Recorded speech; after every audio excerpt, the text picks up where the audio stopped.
Hi, I'm PhiL, and this is my channel, Kickin with PhiL, and I'd love for you to like, share, and subscribe so you can get that notification bell.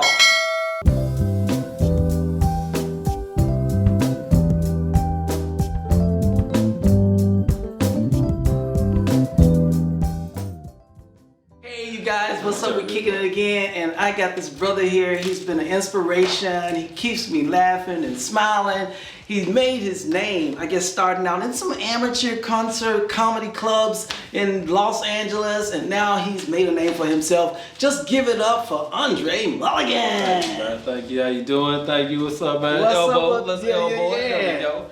Oh Good, man, I'm just so glad you came out to Sorry, kick it man. with me, man. You know, I've been telling you, I've been wanting you to come and just kick it, man, and just talk about your career and everything that you do. You know, I've seen you in shows, and you just keep me just laughing about your story, your storyteller too. In the midst of all of it. Yeah. So just tell us a little bit about yourself, you know, coming from Louisville. Come from Louisville, Kentucky. I got ran out of Louisville. I got beat up by the police. Oh my God. Yeah, I got beat up by the police 2012. And I always tell people this because one of the reasons why I went protest, I was like, I already got my ass beat. You know what I'm saying? Excuse me. Okay, like, I've been there. Like That's right. But when I was pushing it, no one cared. You know what I'm saying? You got to get shot in the black community, and we look too good to get shot and killed by the cops. You know what I'm saying? We might get beat up, we ain't gonna get killed.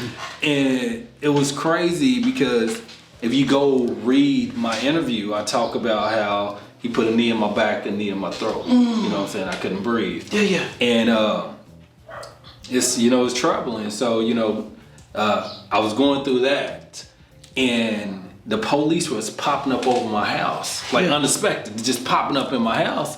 And I was like, no, and like they would be trying to open up my door, and I would call my attorney, be like, hey bro, they trying to come in here. He's like, don't answer the door. I'm like, I know that, I know. And I left, man, And then, breakups and stuff like that. But you know how God is, man. That's right. God will remove everything. Get everything out the way to make you powerful. So I came out here and lived in my car because I was a dancer. I was a stripper. I always tell people, 13 years, male stripper, man. Oh, okay. And it was crazy. Hey, you got bills to pay. You got to do what you got to do. You know something? It was good and bad. You know what I'm saying? It was good and bad because I worked at McDonald's when I first started stripping, and I got no respect. I got no respect. Women would throw money at my face and ask like a number two. Like, let me get a number two. Like, no, you weren't at McDonald's stripping. No, I would wear my thong to work though. Okay. I would wear my thong to work if I had a party. Like on break, I would schedule I was a manager though. I wasn't a fry cook. I was a manager. No, like with your thong on. Yeah, but I didn't know because it was new. So I would get like parties last minute. They'd be like, hey, Romeo, can you come and dance for me? I'm like, I would be changing in the restroom. That's right. It was crazy, but I made good money, dog. Hey. I didn't know. Come on, real. Hey, keep it real. Yeah. Bills gotta be paid. Nobody told me the rules, though. Because I would dance for a straight hour. And I was dead for a whole hour, dog. Wow. And women, no, you got to take breaks. Like, I'm dancing like hard. No slow songs. I'm like, man, hard. And I almost died. Okay, so the rule is you dance 10 minutes, you take a 15-minute, no way. Yeah, because you got to tie off. You know what I'm saying? So when you tie off, you got like a cock ring. Yeah. So you basically hard. You know what I'm saying? So you out there, you dancing, you picking up big women. There's some big soldiers out there. You know what I'm saying? And you dance and you get some water. Yeah. You change out your clothes. You let a little bit of steam out because you don't want to die. That stuff turn purple. Wow. Okay. And I done passed out there before. Oh, like you be out there, you be on the ground like shaking. They were like, "What's wrong, man? Take it off, take it off." So yeah, man. So it's I went through everything, man. So all right. So you from your dancing, then you decided to get to comedy. How did it happen? I was an actor. Okay. So like I always been one of those people. Like it's weird because when I always tell my stories, I caught my house on fire when I was in 5 years old. Yeah. And I was always like very intelligent. Like I always knew I'd be an entertainer. I always knew I was going to be a star. But what if you knew what you know about yourself now when you was like 5. Wow. You know what I'm saying? What if you saw everything you have to go through? Right. And I believe like I seen that path that I had to go down. Yeah. And I caught my house on fire, dude. And like within 6 months, my mom was on crack cocaine. You know what I'm saying? So my dad had left. Like I was an honors student. Yeah. I'm talking about honors, everything as a kid. And I tested out of classes. Like, it's crazy because I always tested out of everything. Yeah. And I was that smart. I was coming up with lasers and everything. But in the midst of that, I got molested. In the midst of that, my mom was 16, 17 when she hit me and my brother. Yeah. You know what I'm saying? A lot of people forget that if you in a black family, normally your mama was young. She wasn't like 30 when she had you. She's 16, 17. Yeah. And she learned from example. So my mom used to beat me and my brother. You know what I'm saying? Like literally like beatings. You know what I'm saying? But we didn't know it. And my mom, you know, it was just how she expressed herself. Right. You know what I'm saying? And it came from coffee. Like my mom was addicted to caffeine. So me and my brother was like real good kids. Like we were the kids, you'd be like, I want those kids. They good kids. Man, we got our ass. Like, excuse my language. No, beat. yeah. You know what I'm saying? So, keep it real, yeah. You know, so just to see my growth. I got shot in my head when I was 16. I ran a gang. You know, so just learning your story. You know what I'm saying? Even as I got older, like I've been on my own since I was 14. My first girlfriend was 25. Wow. So I'm living with her at 14 years old. So when you talk about how black men are raised, you know what I'm saying? This kind of goes to how we are right now is we're raised to survive. We're not raised to be nurtured and loved and all that, because when I talk about how black moms and black sons really need to talk, we need to have a relationship, but also, why did you beat me?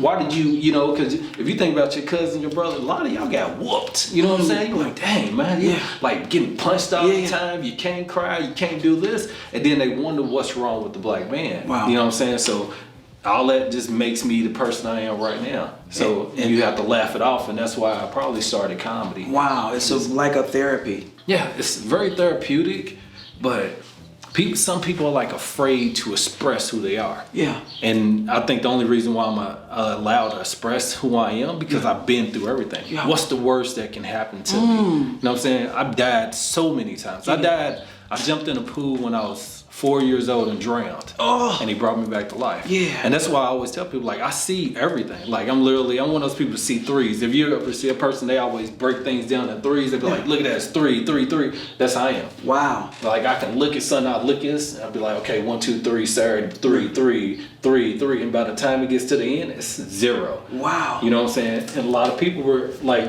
you'll talk to people, they always be like, look, 3. Yeah. I see every time I turn around, I see something in 3, and they'll break it down. They'll be like, dun, dun, dun, 3. Wow. You know what I'm saying? They'll see the triangles, and it's weird because it's a lot of us out there. Wow. And I don't know, man. I don't know why I'm here. I know I'm here to help brothers actually be allowed to be free. You know what I'm saying? I kind of look at that. I think I'm a messenger, man. I want to tell my story. I want everyone's story. We all get to talking in here.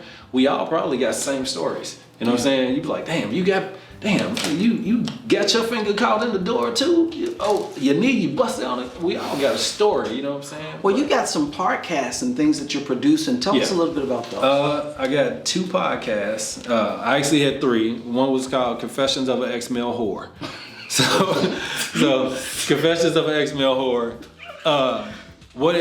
Because it talks about my story as a male stripper. Okay. But because I had sex probably 1,500 women. Okay. And it was all because I used women as like my Adderall. You know, we don't get therapy. So how do we express ourselves? You know what I'm saying? How you like. Some of us don't grow up because our parents don't let us grow up. Like I told you, we raised as like men, so most of us, our mama taught us like boys right now. Be like, yes ma'am, yes ma'am. You feel like a baby, you know what I'm saying? So when I talk about Confessions of an Ex-Male Whore, we get to talk about your story. What made you a whore? And it could be anything. It could be workaholic, it could be drinking, something like that. And I was talking about my life, and I'm breaking my life down. You ever really broke your life down by year to year, person to person, and you really tell that story from your eyes, and you do it without fault? Just say, hey, I'm telling this from my story. Yeah. A lot of people gonna hurt you. they gonna hate you. You know what I'm saying? So women were inboxing, oh my God, I was just a crutch. I knew you wasn't a man. I knew this, but they always are quick to tell a black man he's not a man. You know what I'm saying? You're not a real man if you don't do this. You're not a man if you don't. Like, why am I the only person that cannot be considered a man is a black man? You know what I'm saying? We always not a man. Why are we always not a man? What I do? You still a boy. Why I'm a boy? Yeah. Real man don't cheat. Your daddy cheated. So he's not a real man. You know what I'm saying? It's sad that we allow that abuse. And you know, and I always tell people when we look at this Black Lives Matter, y'all heard protesting just to throw men in child support, knowing they can't pay $30,000 back child support. We're just gonna put them in the system. You know what I'm saying? If you think about what we go through, that march, it's okay.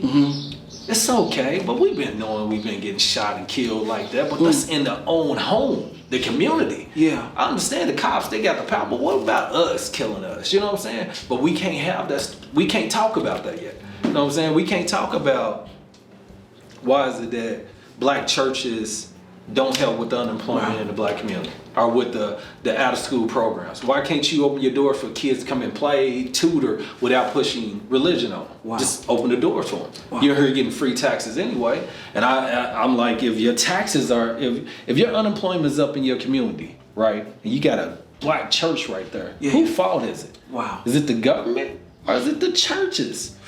These people go here. You know what I'm saying? It's it's a lot going on inside, man. It's a lot. So, you know, so when you talk about that, and that podcast is so deep, but I end up making more autobiography. And the other podcast is C Students. So C Students podcast is, I think I was a C student, I wasn't an A student, and I got 3 college degrees, undergraduate political science, history, education. I got an MBA in marketing, and I don't have a birth certificate. I never had a birth certificate. I always tell people this. I never had a birth certificate.